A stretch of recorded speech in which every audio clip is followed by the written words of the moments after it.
তো আমরা ইয়েতে গেছিলাম ওই হাতিবাজার, তো ওখান থেকে আমরা যা ইচ্ছা কিনে নিয়েছি।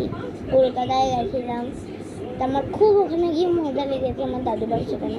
তো আমরা কী কী পুতুল কিনেছি দেখে নাও। এই যে একটা বড় কচ্ছপ কিনেছি, এই যে কচ্ছপ, এই যে একটা বাচ্চা কিনেছি, যেটা হাতটাও ঘোরানো যায়, পাটাও ঘোরানো যায়, আবার মুখটাও ঘোরানো যায়। তারপরে কিনেছি এইটা, ছোট্ট দুটো ফ্রি, এই দুটো পুরো ফ্রি, ঠিক আছে। হচ্ছে একটা বড় পুতুল, এই দেখো,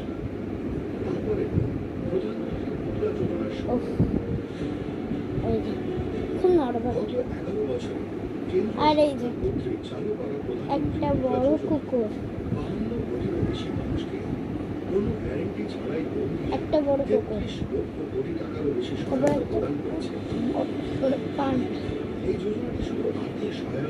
ঠিক আছে। এইগুলো সব আমার হচ্ছে অতিথি। আর আরও প্রোডাক্ট কিনেছি, সেটা আমি তোমার